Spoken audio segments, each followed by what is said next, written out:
আসসালামু আলাইকুম। প্রিয় চাকরি প্রত্যাশিত ভাই ও বোনেরা, আমি আবারও আপনাদের জন্য বাংলাদেশ পুলিশ প্রশাসনের একটি নতুন সার্কুলার নিয়ে হাজির হয়েছি। এটা একটা বাংলাদেশ পুলিশ যাদের স্বপ্ন, তাদের জন্য বিশাল বড় একটি সার্কুলার।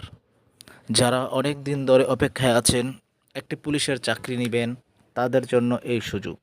এই সুযোগটি হাতছাড়া না করতে আপনারা এই চ্যানেলে সাবস্ক্রাইব করে বেল আইকনে ক্লিক করে রাখুন, আর আমার ভিডিওটি না টেনে সম্পূর্ণ ভিডিওটি দেখার অনুরোধ রইল।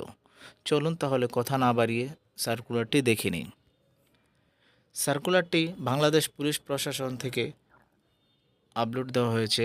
ট্রেনিং রিকোয়ার্ড কনস্টেবল পদে নিয়োগ বিজ্ঞপ্তি সেপ্টেম্বর 2024। অনলাইনে আবেদন শুরুর তারিখ 1 অক্টোবর 2024 এবং আবেদনের শেষ তারিখ 15 অক্টোবর 2024। রেন্টিং রিকোয়ার্ড কনস্টেবল পদে নিয়োগের ক্ষেত্রে কোনো প্রকার আর্থিক লেনদেন জরিমানা জড়িত হলে গ্রেফতার ও নিয়োগের বাতিল করা হবে। একটি গুরুত্বপূর্ণ এখানে মেসেজ, এই সার্কুলারটি সম্পূর্ণ বিনা পয়সায় যোগ্যতার ভিত্তিতে হবে, তাই কেউ আর্থিক লেনদেন করবেন না। আর আর্থিক লেনদেন বাতিল হতে পারে আপনার আবেদন। Bangladesh police trend required constable পদে নিয়োগের লক্ষ্যে আগ্রহী পুরুষ ও নারী প্রার্থীদের অনলাইনে আবেদন করার জন্য আহ্বান করা যাচ্ছে। টিআরটি পদে প্রার্থীদের আবেদনের জন্য বিস্তারিত তথ্যগুলি নিম্নে। তথ্যগুলো আমি একে একে দেখাচ্ছি, যেগুলো হাইলাইট করব। যেটা পড়ার প্রয়োজন নেই সেটাকে আপনার বলবো, আপনারা দেখে নেবেন। জেনারেল ভিত্তিতে শূন্য পদ, ট্রেনিং রিকোয়ার্ড, এটা দেখে নেবেন। এটা আমার পড়ার যোগ্যতা হচ্ছে 18 থেকে 20 বছরের মধ্যে হতে হবে। আপনাদের এই সার্কুলারে যাদের 18 থেকে 20 বছরের মধ্যে আছেন তারাই এই সার্কুলারে আবেদন করবেন। যে সকল প্রার্থীর বয়স 15 অক্টোবর তারিখ বর্ণিত বয়সে থাকবে তারা আবেদনের যোগ্য মর্মে বিবেচিত হবে। এই ক্ষেত্রে মুক্তিযোদ্ধা, শহীদ, বীর মুক্তিযোদ্ধা, বীরাঙ্গনা, সন্তানদের জন্য নির্ধারিত কোঠার প্রার্থীদের জন্য বিদ্যমান কোঠা পদ্ধতি অনুসরণ হবে। এখানে যারা কোঠাধারীতে আছেন তাদের কোঠা অনুযায়ী হবে। শিক্ষাগত যোগ্যতা এসএসসি অথবা সমমানের পরীক্ষায় উত্তীর্ণ, কমপক্ষে সিজিপিএ 2.5 সমমানে। বাংলাদেশের স্থায়ী নাগরিক হতে হবে। এখানে এই সার্কুলারে আবেদন করতে হলে আপনি অবিবাহিত হতে হবে, তালাকপ্রাপ্ত বা তালাকপ্রাপ্ত নয় এমন। শারীরিক মাপ, এবার আসি উচ্চতা। মেধা কোটার ক্ষেত্রে 5 ফুট 6 ইঞ্চি, মুক্তিযোদ্ধা, শহীদ, মুক্তিযোদ্ধা ও বীরাঙ্গনা সন্তানদের ক্ষেত্রে 5 ফুট 4 ইঞ্চি। শারীরিক প্রতিবন্ধী তৃতীয় লিঙ্গের কোটার ক্ষেত্রে বিধি অনুসরণ হবে। নারীদের ক্ষেত্রে মেধা কোটায় 5 ফুট 4 ইঞ্চি, মুক্তিযোদ্ধাদের ক্ষেত্রে 5 ফুট 2 ইঞ্চি। বুকের মাপ, মেধা কোঠা নিগোষ্ঠী কোঠার জন্য 31 ইঞ্চি এবং সাম্প্রতিক সম্প্রসারিত অবস্থায় 33। মুক্তিযোদ্ধা, শহীদ, বীর মুক্তিযোদ্ধাদের জন্য 30, সম্প্রসারিত অবস্থায় 31। মহিলাদের জন্য প্রযোজ্য নয়। ওজন, বয়স, উচ্চতা অনুযায়ী মাপা হবে। চোখের দৃষ্টি 6/6 থাকতে হবে।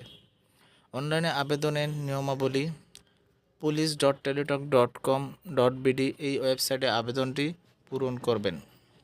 আবেদনের সময় 1 অক্টোবর 24 থেকে সকাল 10টা থেকে 15 অক্টোবর 2024 রাত 2টা পর্যন্ত। আবেদন পূরণ করার অবহিত পূরণের যোগ্য প্রার্থী ইউজার আইডি দিয়ে 48 ঘন্টার ভিতরে টাকা প্রেরণ করবেন। আর এটার ফি হচ্ছে মাত্র 40 টাকা। ব্যালেন্স রাখে প্রিপে টেলিটকে আবেদন করবেন। আবেদনের নিয়মাবলী এখানে দেওয়া আছে, পড়ে নেবেন। টেলিটকের ভিতরে কীভাবে আবেদন করবেন।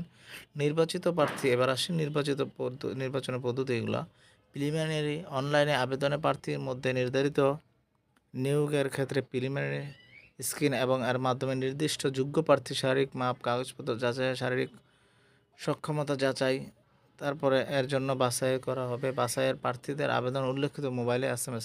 আপনার প্রার্থী শারীরিক এবং কাগজপত্র বাছাইয়ের পরে যারা টিকবেন তাদের SMS-এর মাধ্যমে প্রেরণ করা হবে।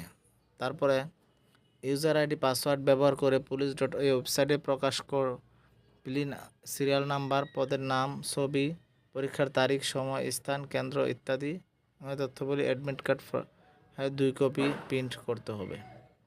শারীরিক মাপ, কাগজপত্র এগুলো সব দেখে নেবেন। দেখে আপনার আবেদন করবেন। তারপরে লিখিত পরীক্ষা মাপার কাগজে যাচাইয়ের জন্য উত্তীর্ণ প্রার্থী শারীরিক মাপার পর 48 ঘন্টার মধ্যে যে কোনো টেলিটক প্রিপেড নাম্বারে নির্ধারিত লিখিত পরীক্ষার ফি 120 টাকা দেবেন।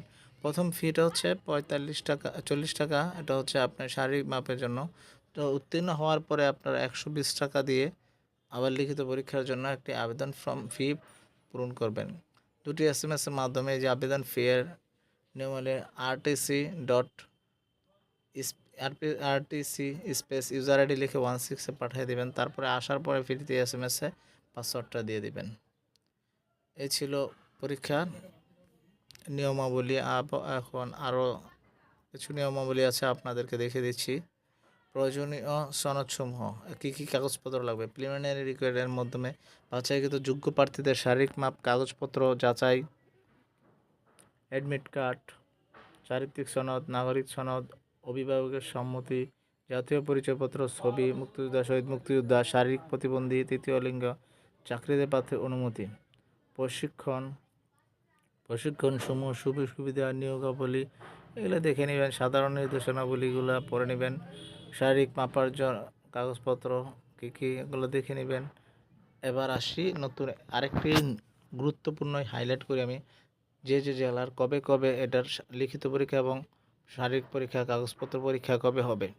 মাদারীপুর, কিশোরগঞ্জ, রাঙামাটি, ব্রাহ্মণবাড়িয়া, ঝিনাইদহ, নড়াইল, সিরাজগঞ্জ, চাঁপাইনবাবগঞ্জ, কুড়িগ্রাম গ্রাম, সুনামগঞ্জ, জামালপুর, ফরিদপুর, টাঙ্গাইল, কুমিল্লা, খাগড়াছড়ি, খুলনা এই জেলার প্রার্থীগণ 25, 26, 27 অক্টোবর 2024 সকাল 8টা থেকে শারীরিক টেস্ট হবে।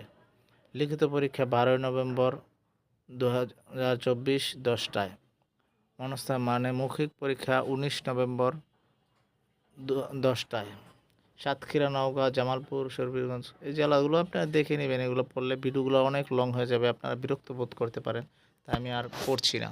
আমি আবারও আপনাদেরকে সম্পূর্ণ সার্কুলারটি স্ক্রল করে দিয়েছি আপনাদের পড়ার সুবিধার্থে।